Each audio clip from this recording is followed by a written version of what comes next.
और थोड़ा जोर से बोलिए।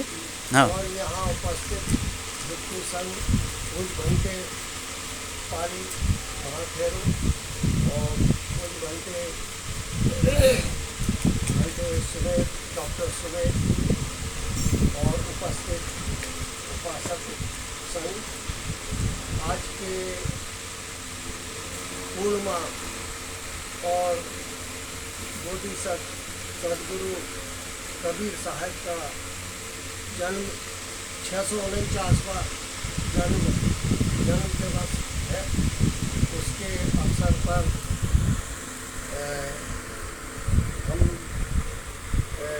उनको पूजा वंदना की और जैसा कि आप सभी को विदित है कि सदगुरु कबीर साहब ने शीलों पर बहुत ही उन्होंने बल दिया, क्योंकि भगवान बुद्ध ने पहले शील समाधि किया, इसलिए कबीर साहब भी भगवान बुद्ध के संवाहक थे। और उन्होंने उस समय कठोर विषम परिस्थिति में भी भगवान बुद्ध के धर्म को अपनी सुदक्षिणी भाषा में आगे बढ़ाया और अपनी मनुवादियों और ब्राह्मणों के बीच में अपना झंडा गाड़ा।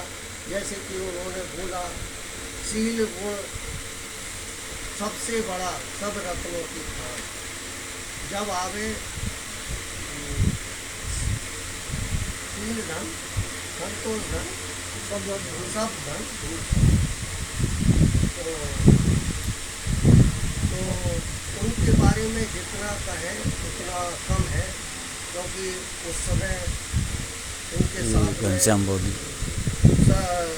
संत शिरोमणि रघुदास जी महाराज और भी उनके समय में जो उन्होंने भी अपनी अलग जलाई और उन दोनों में बहुत अच्छा वो तारतम्य था।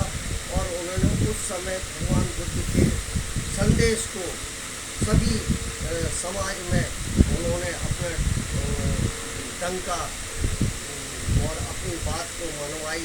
क्यों? क्योंकि जो सत्य होता है वो सत्य ही होता है।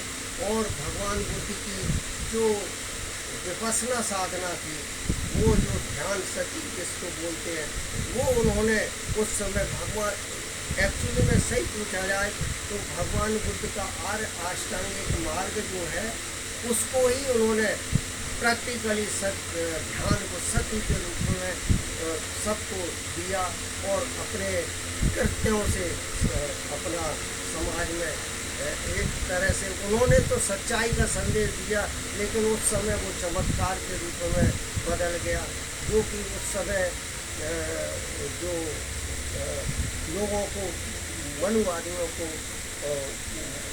कईयों को पसंद नहीं आया, क्योंकि वो तो स्वभाव है। क्योंकि भगवान बुद्ध के धर्म को जो अंगीकार करता है तो वो घुमा फिरा के वो अपने प्रभु की माया और ये कह करके उसको अपने अनुकूल कर लेते हैं और अपना चीज़ा बना लेते हैं। तो इस तरह से तो हमको अभी हम इस समय में हो गए जैसे कि सर्व जन की यह मानना होती है यार ये अब तो घोर कलयुग है और फलाना ढिकाना। मैं समझता हूँ कि ये इससे बड़ा सदियों इससे बड़ा कहना चाहिए समय अच्छा, इससे अच्छा समय नहीं है, क्योंकि ये भगवान बुद्ध का भद्रकल्प का ही वो चल रहा है। और इसमें जब तक बोधिसत्व और मैत्रेय बुद्ध नहीं आएंगे तब तक ये उनका भद्रकल्प ही चलेगा। तो ये जो काल बहुत बड़ा है, वो ये असंख्य वर्षों की बात है।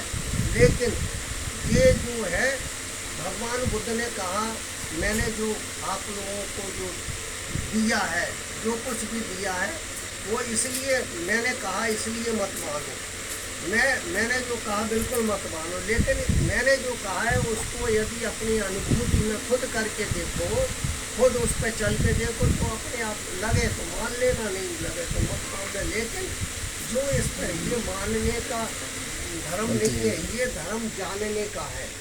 और ध्यान सती भावना जो भी है ये करना नहीं होता, ये होती है। सती में रहो तो फिर ये अपने आप होगा।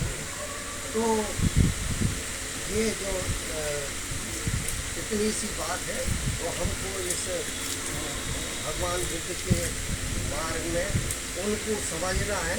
तो उनकी पूजा पाठ इसलिए है क्योंकि हमें श्रद्धा, यदि हमारे श्रद्धा है तो श्रद्धा से ही हम पूजा पाठ कर सकते हैं। और यदि पूजा पाठ करेंगे तो